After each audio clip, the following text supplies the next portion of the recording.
Welcome to Learning with Power, where history doesn't just sit on a page, it comes alive. I'm Scott Powers Houston, and today we're stepping into one of the most fascinating, powerful, and often misunderstood empires in world history, the Byzantine Empire. Now, when most people hear Roman Empire, they think of Julius Caesar, gladiators, marble temples, and the city of Rome. But what if I told you the Roman Empire didn't really fall in 476 AD the way many people think? In the East, it continued for nearly 1,000 more years, centered in the dazzling city of Constantinople. This was the Byzantine Empire, a world of emperors and empresses, golden mosaics, massive walls, fierce battles, deep faith, political intrigue, and astonishing survival. For centuries, Byzantium stood as a bridge between Europe and Asia, between the ancient world and the medieval world, between Roman law, Greek culture, and Christian tradition. It protected knowledge, shaped religion, influenced art and architecture, and defended its capital against some of the strongest armies in history. But it was also an empire under constant pressure from Persians, Arabs, Crusaders, Turks, and even its own internal struggles. So, in this episode, we're going to uncover how the Byzantine Empire rose, why Constantinople became one of the greatest cities on earth, how leaders like Justinian tried to restore Rome's glory, and why this empire still matters today. Get ready, because this is not just a story about the past.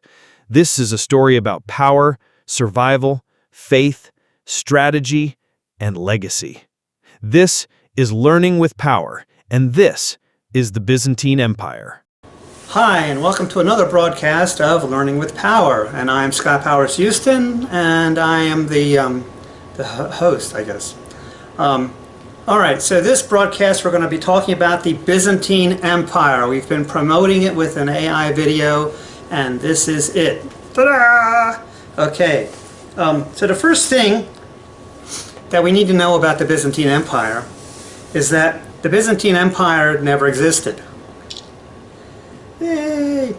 Okay, false narrative. All right, so no, it's actually what we call the Byzantine Empire did exist, but there was never a country or even an empire that called themselves the Byzantine Empire, or that even people, contemporary people of the time, even called the Byzantine Empire. That such a thing never existed. The name Byzantine Empire was first coined by a guy called Hieronymus Wolff in 1557, and he was an academic at that time. There weren't too many, but there were a few. Mostly they were in Germany. I guess he was a German guy, but some in England. But all of the learning institutions that started around the 1200s, so like Oxford, which began in the 1200s, all of those learning institutions were very, very pious, and basically it was just like monk training for civilians. That's basically what higher learning or university learning was all about in those days. Everything was just very, very, very pious. And even as late as the 1500s, still very pious. But still, even though he technically coined the phrase the Byzantine Empire, it wasn't officially adopted until the 1700s, when university education became more prevalent around Europe, especially in England, and also in America. And so that's when they started to call it the Byzantine Empire. And the reason why they call it the Byzantine Empire is because, Byzantine, the word itself means like very draconian and harsh and mean and hard, and, and also very decadent, as well. So those are kind of definitions of a Byzantine culture, or a Byzantine people who are very decadent and non-religious and very, sort of evil even. And that was called the Byzantine Empire, mainly because as a result of the Great Schism that happened in 1054. But really, the name is not deserved, and it's what I'm talking about with false narratives. I mean, the name is not deserved. It actually was very religious, just maybe not as much as in England, but very religious, and its lack of religion had nothing to do with its eventual demise. But ultimately it survived for what is called the Byzantine Empire. It survived for over 1,000 years. So that's pretty good, So, as decadent as they might want to believe that they were, or unreligious or whatever, and in fact they were very religious, they just didn't believe in the Pope or Western Christianity, which, of course, so either the Catholics or the spin-off, which is the Protestants, that whole group, regarded the Eastern Orthodox as, that's a false prophet, that's a false religion, they're not good. And so anybody who believes in a false religion, of course, is evil in religious people's eyes. So that's how the Byzantine Empire got its name. The Byzantine people themselves called themselves Romanoi. And the reason why is because they still consider themselves the Roman Empire, but they were the Greek Roman Empire. Now, one of the last areas that the Roman Empire conquered was the Empire of Greece at the time. And ultimately that was in around 140 BC. And that was when the Roman Empire became, that was all there was. That was it. That was where it was at, the Roman Empire. In fact, the Roman Empire had a population of about between 75 and 90 million people at its peak. Out of a world population of about 350 million people in the entire world around in the year zero, there was about 350 million people in the entire world. And in fact, a larger population than China. China's population was of around 50 million at this time. So more populated than even China. China's population remained in the 50 million range, maybe 60 million, until about 1000 AD. And then it shot up to 110 million throughout that decade. In the Song dynasty, it was a very prosperous dynasty for China. But that's another story. Anyway, so it was a really important empire. For people to say, oh, it wasn't the grandest, it wasn't the biggest, it wasn't the largest, it wasn't, for its time it was pretty dominant. I mean, it was pretty dominant in the world. So what happened with the Roman Empire was they were getting a lot of incursions from the east, which were the Persians, Parthia, and also the north from, the barbarians, in what's now Germany. And so they were attacking, and the east was attacking, and so it became a little bit impractical and arduous to protect the empire from Rome as your headquarters. And you've got all this area up in Europe and over to the west and all the way over to the east, all the way, toward modern day, Mesopotamia even, and the whole area that Alexander the Great conquered. So that whole area was, and North Africa, of course, as well. Can't forget that. That was very important. So that whole area was a sphere of influence for the Roman Empire. And so it became just too much for one place to administer anymore, because technology at the time just wasn't like what we have now. We don't have, they didn't have internet or telephone service or things like that. The only way to get messages from Rome to say, the eastern provinces, out in what is now modern day Turkey, was to have a guy run a message, an actual runner on foot or by horse or whatever. But that to carry it over by land, either by horse or by foot, to have a guy take it all the way to Turkey. And so that took a while. And so that's what made the empire impossible to keep together. And so Diocletian, who ruled from till from about I guess, 284 to 305. Was a very good and very sensible administrator. And he decided to split the empire up, sort of split it up, into three main areas. Administered from Rome, administered from Trier, which now is Germany, which was like a secondary kind of administration, but the other main administration was going to be in what was then Byzantium. Or, I don't even know if Byzantium even existed, but it was, anyways, Constantinople eventually. In that city over there.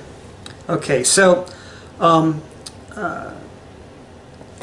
that was not a major city at that time, but it was big enough. And it was, the key of that city, it was the location of it. It was at a major crossroads of trade, and right on the Bosphorus, where you could have naval access up into, all the way up into the Black Sea and up all the way up to Crimea and southern Ukraine. And also you could go out to Europe that way too, through it into the Mediterranean Sea. So it was a very strategic location. And so in splitting the empire up into three, actually split it up into two, and then there were two, so they were called Augustuses, and then there were two like sub-leaders who were called Caesars. But the two Augustuses were in Rome and in Byzantium. And so, which ultimately became Istanbul, Turkey. And then like Trier was the secondary one, but it was still a major part of the empire. And it seemed to be very practical for him to do that at the time, and it made administration a lot easier, and it made it a lot easier to get messages back and forth, and it made it a lot easier to, from Trier to excuse me, fend off the incursion from the barbarians, and from Byzantium to fend off the incursion from the Parthians, which were Persians, basically. So, but unfortunately, by having done that, that was the beginning of the end of Rome. That was splitting up the Roman Empire and making it into little sub-empires, which ultimately the Roman Empire, that's what happened. It became all these little sub-empires, all these little, you know, it ultimately became the Holy Roman Empire, which became Germany, and Gaul, which became France, and Italy, you know, and Greece, and Turkey, and Bulgaria, and Romania. It ultimately got split apart. That's ultimately what happened to the Roman Empire. And so by splitting it essentially into three main administrative areas, he split the empire apart, and he actually weakened it in the process. But it was something that he had to do. And Diocletian was actually regarded as a very good emperor, and in fact he voluntarily abdicated the throne in 305 AD. He's one of the only Roman emperors to ever do that. And then he died in 316 AD, which was 11 years later, in his huge, massive villa that he had in Dalmatia, which was a beautiful place. And you know, he's a very intelligent, very wealthy man. He also instituted some coin reform, which was very necessary at that time as well. All right, so the next major thing to talk about is Constantine the Great. So Diocletian was going to elevate Constantius, and in order for Constantius to rule in 305, he had to marry Diocletian's stepdaughter. And so he divorces his first wife because the Catholic Church doesn't exist at the time. And he marries, or that's not a big thing, and he marries Diocletian's stepdaughter. And so in that way he elevates him to the crown. But that guy didn't last for very long, and eventually he was replaced by Constantine, and who is now known as Constantine the Great in 308. But Constantine was already making a name for himself with a lot of victories, especially in Britannia. They were winning a lot of victories there. And so they brought him over and they made him the emperor. And one of the main things that Constantine he did two main things in his reign, which is why he's called Constantine the Great. And the first thing that he did was he decided to make the capital, like the main capital, in what then became Constantinople, which is a Greek name, of course, for Constantine's city. So that became called Constantinople. And he made it this great, grand, wonderful, amazing, brand new city. And it was really, at the time, it was really impressive. And because Rome was getting to be, you know, oh my God, it was just so last century. It was just so last millennium. Oh my God.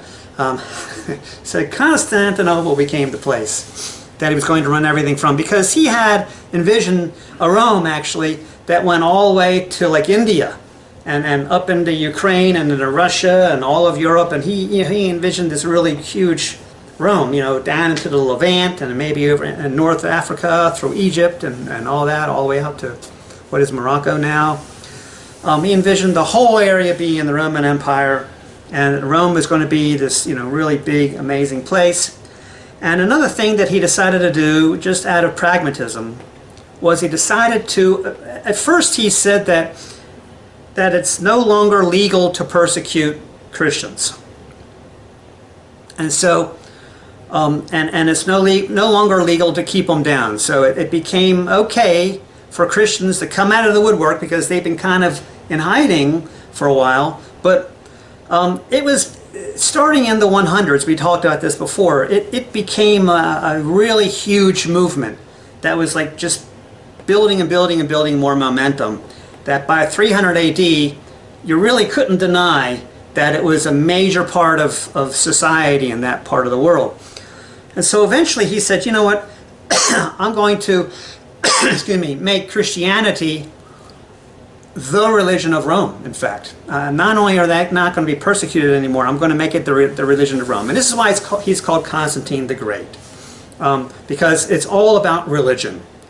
It's all about God and religion. And he was the first person to understand that Jesus was really the Savior. Although Constantine himself was not a Christian and did not convert to Christianity and did not do any of the practices or personally observe any Christian ceremonies or anything. He just said that this is going to be the religion for the state. He wasn't really very religious. He didn't really care. It was a very pragmatic decision to make it the religion of the state. But once that happened, Constantinople kind of became the center of Christianity, which is appropriate because that's in modern day Turkey, and it's not far from Tarsus, where Christianity actually was born, or the concept of Christianity was born. So why not? But I don't even think that Constantine was even aware of that or even thought about that. But the Council of Nicaea and all that, which ultimately created the Bible, also happened in Turkey.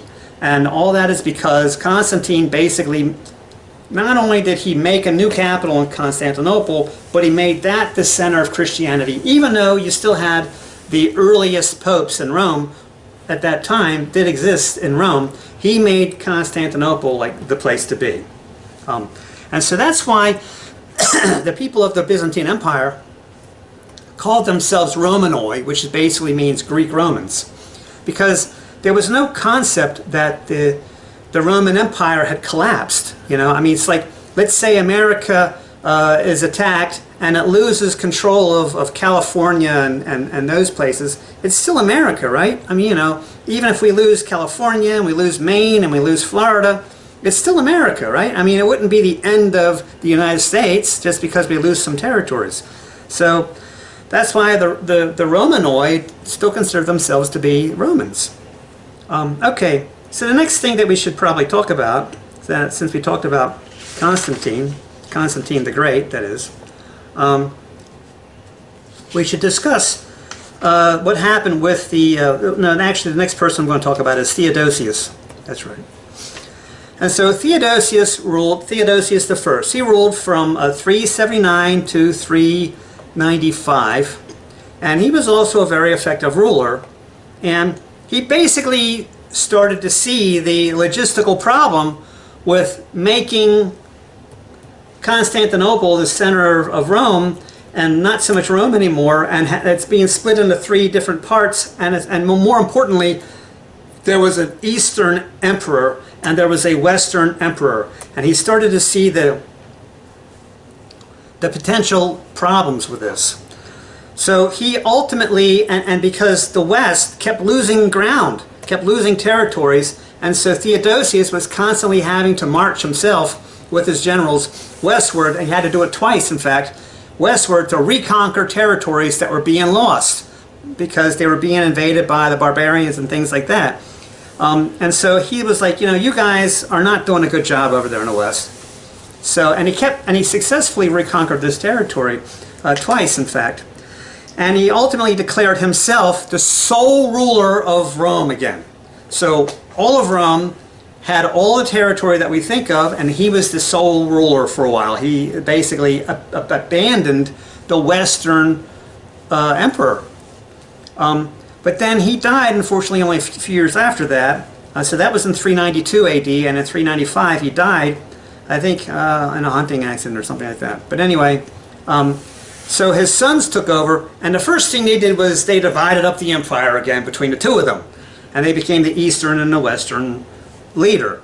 And so that whole vision that Theodosius had of unifying Rome again fell apart with his sons. And that frequently happens when you have kids that inherit who are, nowhere near as great as their father was, and the empire starts to fall apart at that point. And basically, when the Western Roman Empire collapsed, which was ultimately in 476 AD, religion became everything. Religion was already starting to become big with Christianity, but by 400s, religion became everything, because it became the state of Rome.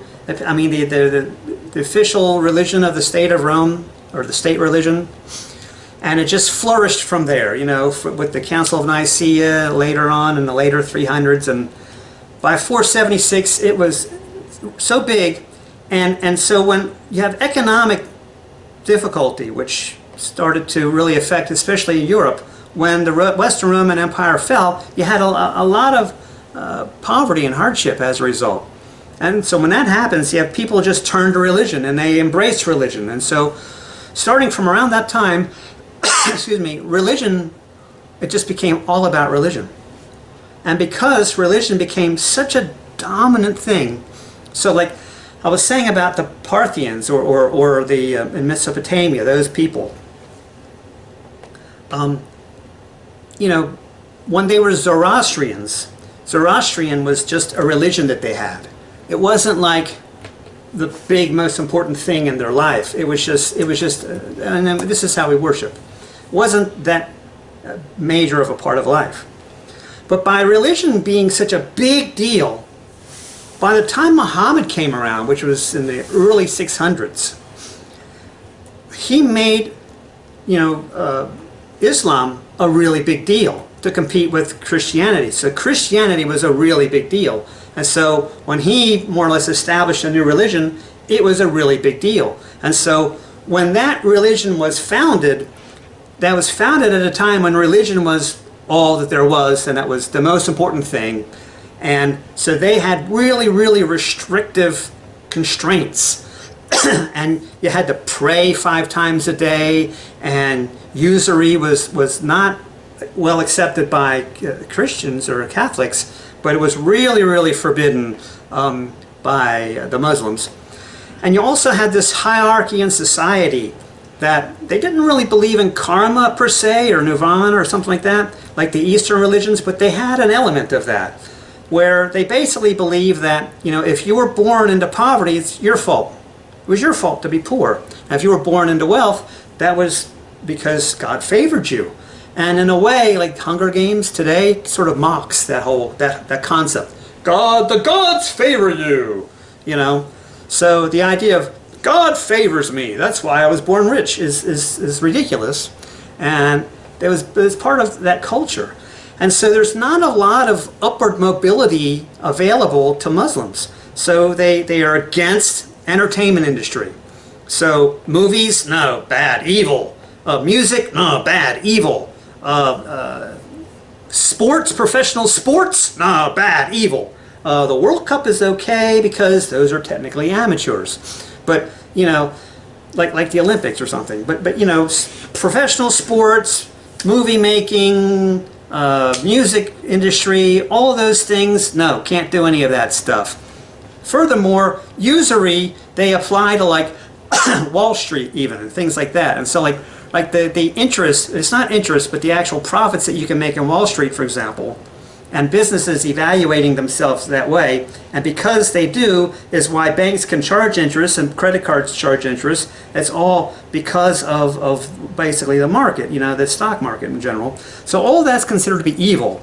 So you can't be a stockbroker, you can't make movies, you can't make music, you can't be a professional sports player. And so these are all ways that people who are born into sort of poverty can better themselves and rise in society.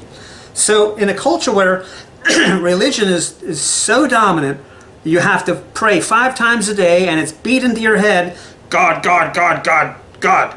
And to think otherwise, you're just going against all of society. And there's not very many upward mobility opportunities. And you've got a culture that basically believes that if you're born into poverty, it's your fault. You know, it makes for a lot of people who are kind of desperate, you know, people who are hopeless. They don't see any hope for getting out of the poverty that they live in. You know, there are not really any opportunities for them to go up. So, you know, you've also, because they're like religion. In fact, they're so dominant about it that they make laws, like in Saudi Arabia, you must be Muslim. It's a law, state law, and if you try to not be Muslim, you can be executed. So it's a law, it's a requirement. You have to be Muslim in those cultures. And so you must be Muslim, you have to pray 5 times a day and follow the faith and follow the culture, and there's not very many chances for upward mobility. Lends itself to a culture of where people a lot of times are sort of desperate and they don't feel like there's a lot of hope. And so you've got really radicalized recruiters. So the radical part of Muslim is these recruiters who recruit all these vulnerable people, and they say, you can be important. You can, when you die, you're going to be one of God's main people. Now imagine that. Imagine if that was actually true. If all the idiots that become suicide bombers are actually running things in this new land of heaven, and they're actually the generals and the bosses in the new land. Imagine that. Imagine what a horrible place that would be. Anyway, let's not get into that too much. But anyway, that's why the Muslim thing is such a problem even today. And it became a problem right away. So as soon as Muhammad sort of took over, which was in the early 600s, it became, again, even bigger than Christianity, because people are even more depressed. See, Christianity was sort of a niche, like a clique kind of thing. So most of Rome was doing okay, but the people that embraced Christianity were like the people who were the have-nots of Rome. But in Eastern society, the have-nots were like really the majority.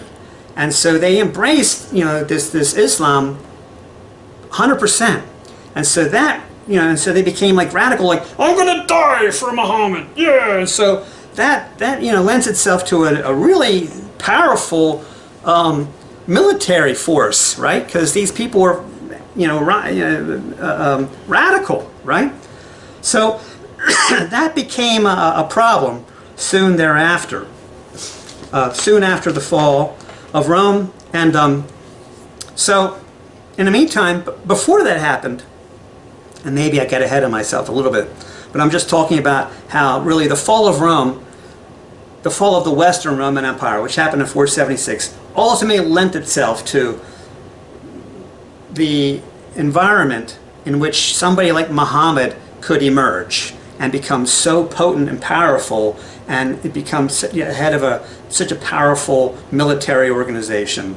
The landscape was set by the fall of the Western Roman Empire. All right. In the meantime, you have Justinian. So Justinian, who's Emperor Justinian, came around in 529, I believe it was, 529 until 527 to 626, 527 to 565. All right, and so he really was a very good emperor, and he endeavored to make Rome all one again, because they lost all these Italian provinces, everything, to the barbarians and to the Goths, and he wanted to reconquer all that area, and he was very successful at doing that. But it wasn't so much Justinian himself. He wasn't really the general. It was this guy called Belisarius, Belisarius, Belisarius, who was his top general, who was mostly responsible for reclaiming all of the territories that they had lost. But basically, Justinian, though, was promoting make Rome great again. So like they had these red hats that they all wore that said MRGA. They were red, they're red hats, they said MRGA, make Rome great again. I'm kidding. They didn't have any red hats. I'm just kidding. But what they did have was they had chariot racing. And chariot racing became really, really important in Rome. And so you have the gladiators, sure, but and this was really the beginning of like modern sports and the modern like fanaticism that surrounds like modern sports. So like soccer fans, they get really rowdy, and they sometimes they trample over other spectators and things like that because they get so radical. The beginning of all this happened with chariot racing. Now, in the movie, I guess Ben-Hur, you've got Charlton Heston, racing his chariot, you know what I mean? And he's got this relationship with Jesus or whatever, but chariot racing was not a big deal in the supposed time of Jesus. Chariot racing did not really become a big thing until the late half of the 2nd century AD, like the late 100s, around 200. So around 200 really is when chariot racing became a big deal. So not at the time of Ben-Hur or Jesus or any of those, not at that time. It became popular much later. And so, but by Justinian's time, chariot racing really became a big thing.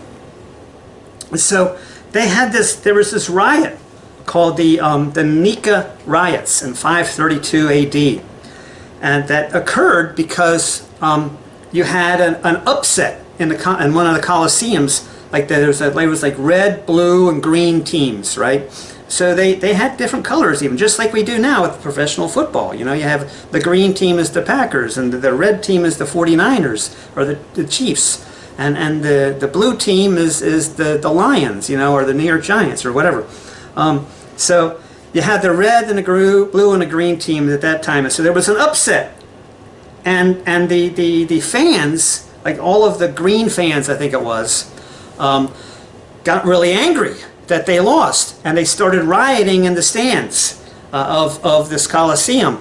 And that riot became a really big thing, and it spilled out over into outside of the stadium and started to affect the entire city. And either you were a green or you were one of them. And it was like this revolution that was happening in the streets, all because of the results of a chariot race. And in fact, it was getting to be such a big problem and such a big revolution, and all of the riots and looting and everything that was all going on, it overwhelmed the infrastructure, and these these protesters or rioters were just uncontrollable at that point, and they got all the way up to the palace where Justinian lived. And Justinian was ready to just say, okay, wow, screw it, I'm out of here. I'm going to jump on a boat and I'm going to go back over to Greece where it's safer. And but that didn't happen because of his wife, Theodora. Now, Theodora, the story about Theodora, is another interesting story. So, because Justinian is a really powerful emperor and a really smart and really progressive emperor, he's not so influenced by culture telling him who he's supposed to marry and stuff like that. And so he meets Theodora, who's basically a stripper. And he falls in love with her. And he falls in love with her not only because she's so beautiful and sexy, but she's also pretty smart. And he just says, this is who I want for my wife. And so, you know, if you're going into strip bars and you're the emperor, you get a little bit of attention, you know, and you kind of have your choice of which stripper you want. And so he picks the most beautiful one and the smartest one. And she was smart, and she basically had enough sense to realize that, you know what, I probably should get with this guy because, you know, he could put me, because she came from a family of poverty. So she came from poverty, but then she meets this guy, and it creates a big scandal. And everybody's like, oh my God, but basically he's a pretty powerful emperor, and he basically says, shut up, that's who I'm marrying. Like it or not, this is who's going to become the empress. And they're like, all right, well, whatever. So Theodora, at this time of the riots in 532, she says to him, you know what, Justinian, I came from nothing, and now I'm an empress, and I'll be damned if I'm going to go back to nothing again. So you've got two choices. Either you put down this riot, or you're going to lose me as your empress. I'm going to leave you and find another guy that's rich, because I'm pretty hot, right? So those are your two choices. And he was like, and he was really in love with her. So he was like, oh, all right. And so they were like on the gangplank, on to board the ship that he was going to leave on. And she was like, no, I'm not coming with you. You're going to have to go by yourself. You can leave, you can go to Greece, but you're going to do it on your own. Go by yourself, because I'm not really in danger. They're not mad at me, they're mad at you. And so he said, all right, fine. And so then he had a very draconian response to all the rioters. And he basically employed the guards, the military, to just start killing people. And so they massacred thousands of people, literally, until the riot settled down. And he retained his crown, and he retained Theodora, and the empire continued along. All right. In 537, he decides to build this amazing structure. It was probably the most ambitious architecture undertaken in the history of the world at that time. In 537 AD, he starts to build what is now called Hagia Sophia, which was the grandest Christian cathedral that you could possibly imagine, and it's still there today. It's now called the Blue Mosque. It's got these spires, the minarets or whatever they're called, indicating it's now a Muslim. Getting brain first. Anyway, it's a Muslim church now. Anyway, so but it used to be Christian. Started out as Christian, but it still exists. You can still visit. It's called the Blue Mosque now. Well, a mosque, yes, but it's what it is now. It's a mosque. It's called the Blue Mosque now, and you can still visit it. And it's for 537 AD. It was an extraordinary feat of engineering. So that was one of the things that he is known for. Also, another thing that he is known for is he created codexes of law. So codexes, as I was explaining before, you used to have scrolls. Hear ye, right? But now you have like actual pages that are being bound. And this was called a codex. It's really the first books that started around the 300s, so the 4th century AD. And like the first book that they created, or one of the first books that they created, was the Bible at the Council of Nicaea. But those were called codexes.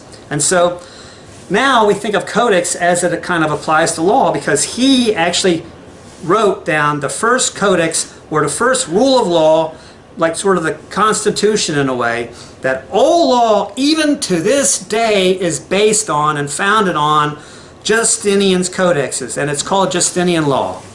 And it's the foundation of all Western litigation, even though he was in Constantinople, which is considered to be in the East.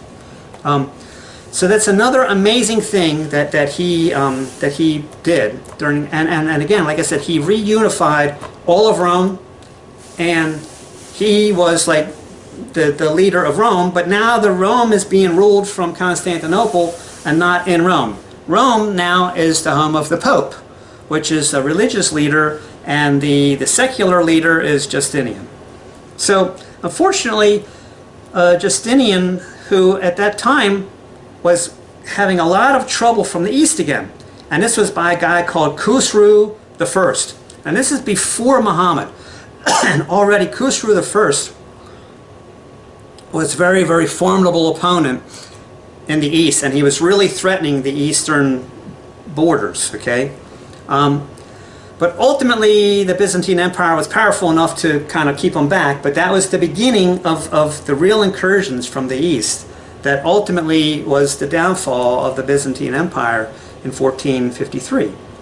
Okay, so unfortunately, after him, you've got this guy called Phocas. He wasn't right after Justinian, but soon thereafter. So Phocas took over in 602. And Phocas, P-H-O-C-A-S, was a piece of work. And his wife was too.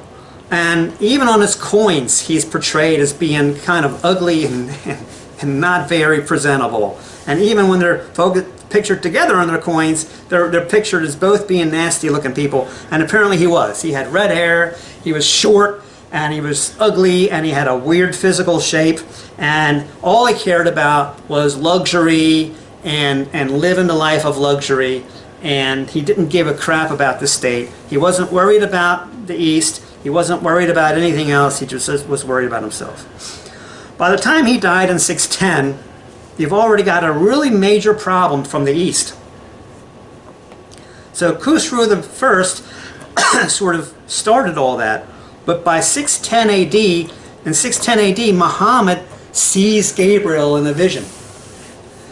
And by 622 AD, it was a big deal.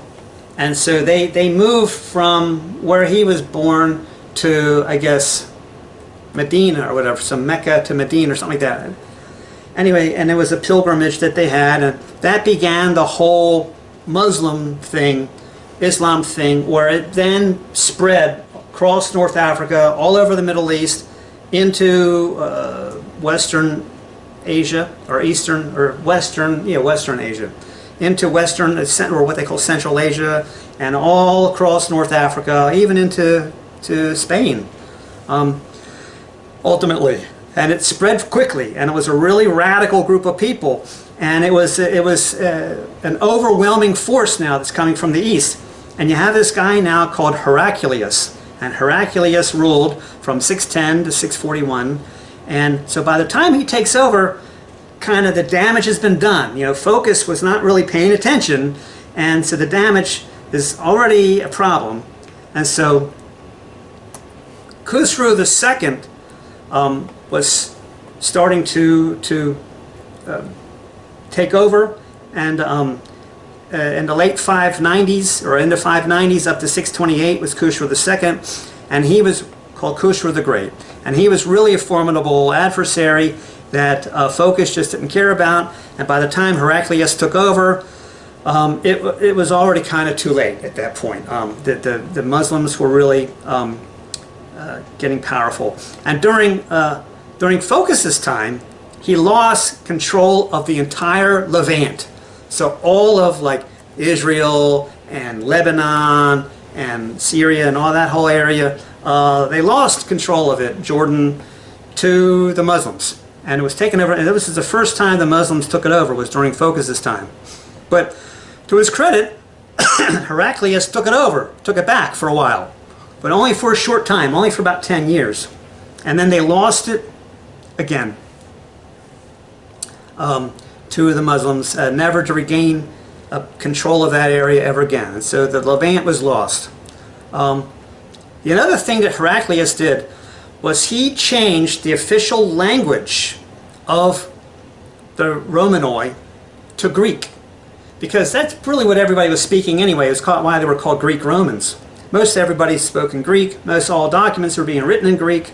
And so he officially made Greek the official language of the empire. Well, that really separated that empire from the Roman Empire, because language is a great unifier, and so those people that spoke Greek, that was a completely different empire now. Even though it was basically what happened with the Roman Empire, but it basically, that's where you can really put the delineation between the Roman Empire and what's now called the Byzantine Empire, is with the acceptance of Greek being the major state official language. And that was done during Heraclius' time, between 610 and 641. Again, around the same time that Muhammad is getting very strong. Okay, so, like I said, he briefly reconquered the Levant. Heraclius did. He did as good as he could, but again, he was already, focus left him with a big mess. And he was ultimately not able to really, you know, do a lot to fend that off. Okay, so in the meantime, you've got the Byzantine Empire now is now losing territory in the West. The Pope is getting to be a lot stronger there in the West. The West is all broken apart. You've got Gaul, and you've got different territories, the Bulgars and things like that. And so it's losing its power. It's not, Rome is not great anymore, and it's kind of deteriorating. And one of the best stories that occurs during this time now, I guess you could call it contraction, and it was a gradual contraction, but ultimately contraction, was the story of Empress Irene. And Empress Irene was a real piece of work. Again, somebody who won a beauty contest. And so Leo, who was the emperor before her, his father said, "Leo, I want you to pick out your bride." And so what they did was they had this big beauty pageant that thousands and thousands of women from all over the countryside all competed in this beauty pageant that was going to be presided over by Leo, and he was going to choose who he liked the best, the hottest one basically, who was going to be his empress. And he chooses Irene. Well, instead of being like Theodora, Irene is really power hungry, and she's kind of a real piece of work, but she's certainly just as smart as Theodora. And so ultimately, Irene, she does have a child, and Leo dies, but they think she maybe poisoned him or something. And she decides she's going to be the empress. So supposedly she's supposed to be the consort, or the emperor sort of in the meantime until her son is old enough to become the real emperor. But she said, to hell with that, I'm the empress. And just to make that point really certain, I can't remember what the term is anymore, but she gouges out her son's eyes and cuts off his nose. And that, in their culture, meant that he could not be emperor if that happened to you. There was a way that you would depose ex-emperors, and you would do that to them, and they couldn't become emperor again if that happened, although it did happen one time. But she does it to her son to ensure that she remains the empress, and nobody else is going to take over. So she's the boss. And she makes, under no uncertain terms. Now, think about the kind of person who could do that to their own son. That tells you how self-centered she was. Also, at the heart of Irene's power, we have this real problem with what's called iconoclasm. And again, it's all about religion. And she was an iconoclast. And so, for years, they started, the real traditional and conservative Christians at that time were saying that, you know what, to make it, so like the Buddhists did this. They made these images of Buddha. Christians were like, no, we're not going to do that. That's an icon.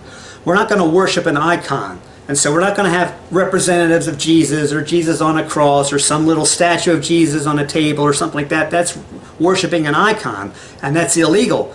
Or that's blasphemous, actually. We shouldn't allow that. She basically said it's okay. I don't care. You can. And so she was called an iconoclast. And so this was a big, serious. Because, like I said, remember, religion is where it's at. This was a big debate. And so a lot of people who were not iconoclasts, who were conservative in their religion, did not like Irene at all, and they pointed to things that she did that, like, this deforming her own son.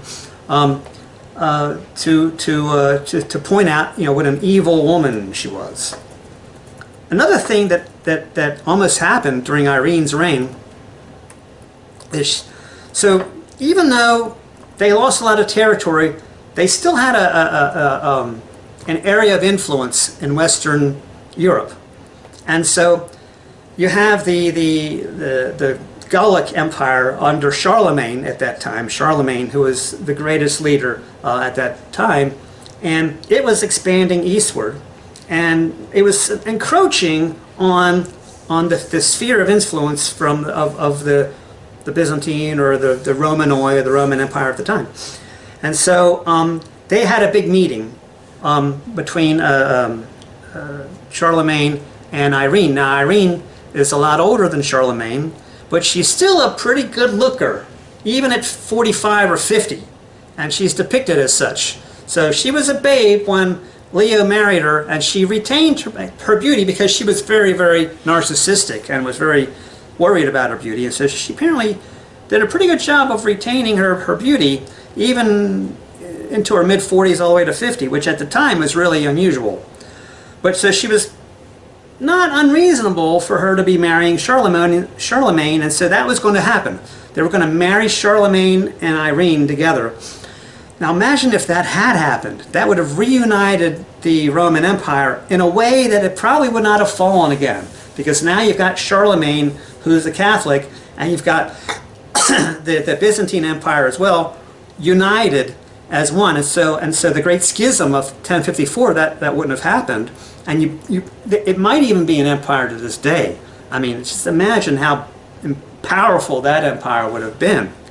And the only reason it didn't happen was because her own court noble, her most trusted court noble, and he was a eunuch called Aetius. Now, most court nobles at this time were eunuchs, especially if you had a female empress. Eunuchs, basically they cut off the balls, but this was customary for court nobles to have that happen to them. They did it in China as well. And so he was a eunuch called Aetius, and he betrayed her. And basically just started a rumor that Charlemagne's people believed, and they cut off the wedding. And so the wedding didn't happen. The unification did not happen. The union of the Byzantine Empire and the Gallic Empire of Charlemagne didn't happen. So much for that. So then ultimately she's replaced, and the empire started to decline significantly after her, even though Constantinople remained the single richest city in the world by far. The grandest, most amazing, richest city of the whole world. It was still number one by far. Now they had a couple more emperors at this time. One was called Basil the First, and another one was called Basil the Second. And they weren't very closely related. They were actually, the beginning reign of Basil the First was in 867, and the beginning of the reign of Basil the Second was in 976. So it's over 100 years between them. But those two guys, Basil the First and Basil the Second, were the greatest Byzantine emperors of their time, or during that period. And for during their reign, they did reconquer a lot of territories that had been lost. They didn't reconquer the Levant, but a lot of territories, like in Bulgaria and in Western Europe and stuff like that. They both of them reconquered a lot of territories. Unfortunately, it was short-lived, and it didn't survive for very long. Okay, so now what have I not covered? Right, we covered all that. That's later. Okay, so now we go to where are we at? Okay, so that brings us up to, so Basil was from 976 to 1025. And so the Byzantine Empire was pretty strong again at this point. And basically, they were Romanoi, they were Greek Romanoi. And so then the Great Schism happened in 1054. And basically, the Pope is getting more and more and more power in Rome. And you've got the same kind of problem that you had during Henry VIII's time, where you have the Pope in a big standoff against the Roman emperor at that time, who was the Byzantine emperor. Now, let's say Basil, for example. And there was a big standoff between the two, and there was dichotomy, there were some different ideological principal differences between the way that they viewed Christianity on each side. And so, Christian or Catholic Christians, or Christians from the West, who eventually became called Catholics, and the Christians of the East had some views that they just could not agree upon. And so they wound up having this what's called the Great Schism of 1054, where the East and the West split. The Eastern Church and the Western Church split, and they were no longer considered to even be the same religion anymore, even though they were all Christians and they believed that Jesus was their Savior. Both religions did. And because of this Great Schism is why the academics from the 1500s and the 1700s were so anti Byzantine Empire, and why they called it the Byzantine Empire, in fact, and why even today in schools in America people are not taught about the Byzantine Empire, because they're taught that it just wasn't important. Nothing happened. And so after Rome falls, they don't start talking about things again until Columbus. And in between, for 1,000 years, they're like, well, a lot of things happened, but it wasn't important. The next important thing happened was when Columbus, so nothing happened in between, which was just a completely ridiculous. I talk about a false narrative. But the reason why schools in America, education in America to this day is like that is because they still are influenced by the Great Schism of 1054. That Eastern Orthodox religion, Christianity, Eastern Orthodox Christianity, it's not really Christianity, and it's not really a real religion. They're actually not really Christians. And so it was with that mentality that ultimately the Fourth Crusade came around. And so the Fourth Crusade, and so this is a long episode because we're talking about 1,000-year history, right?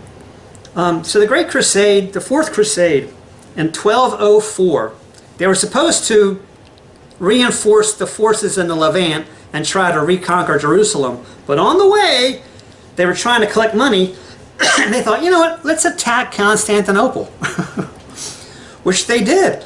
And they attacked Constantinople in 1204, and they actually take over the city. And the Pope actually isn't really cool with that, because he's like, folks, they're Christians.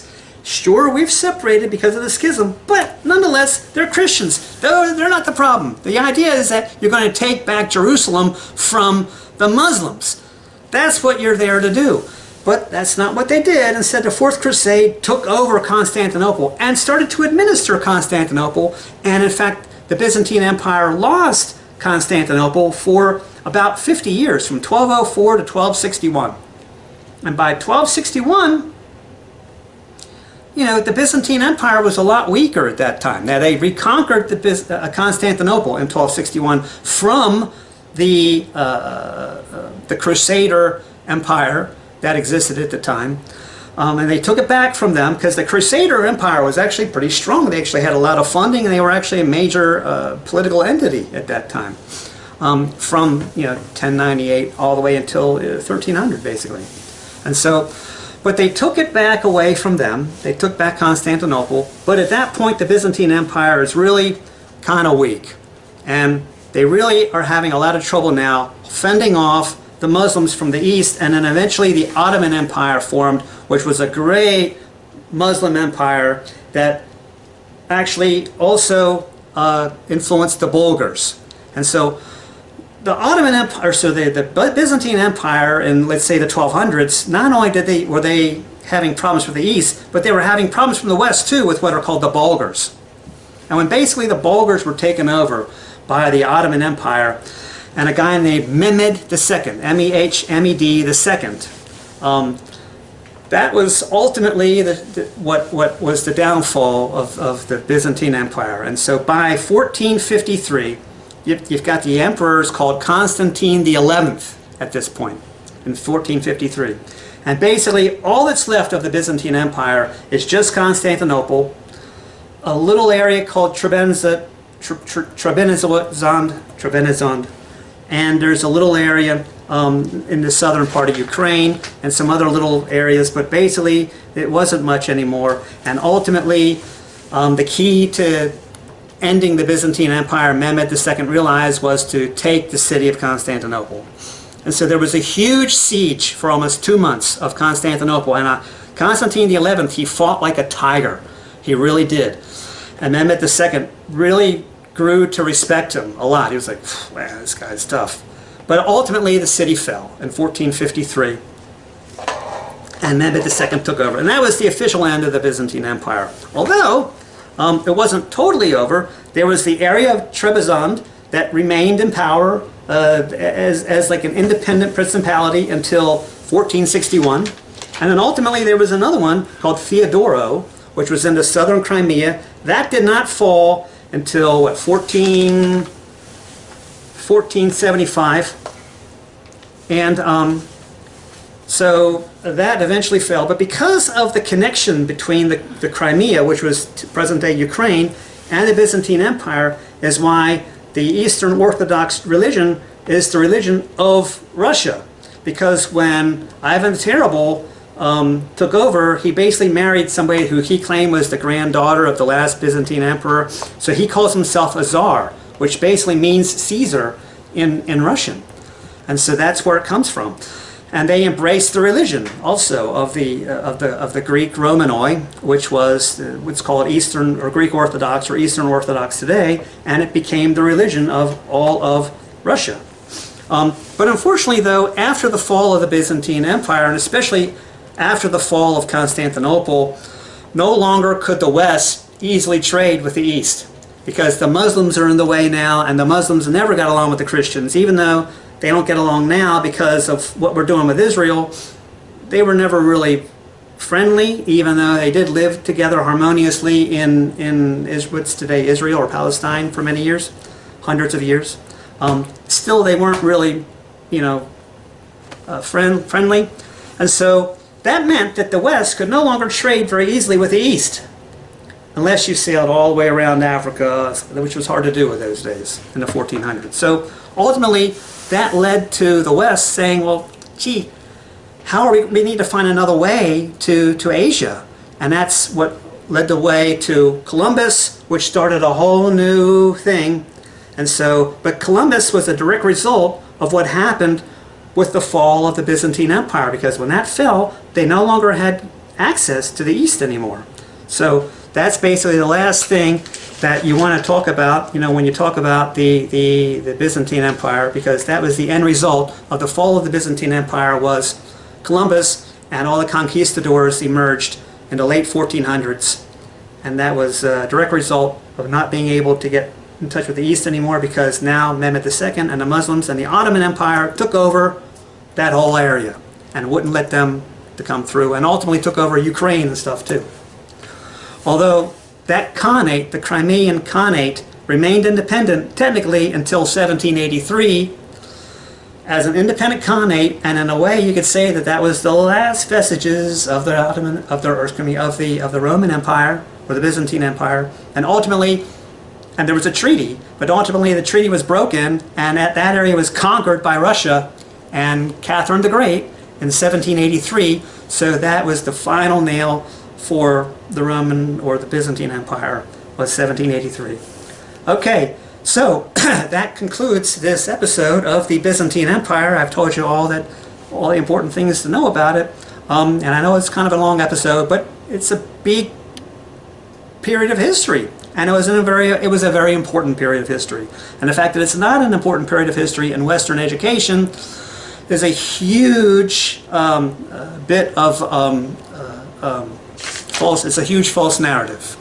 That, again, we're all about busting false narratives. Okay, so that's it for this episode. Again, I'm Scott Powers Houston. If you like it, share, subscribe, tell your friends about it, and we'll see you next time for the next episode. Have a great day.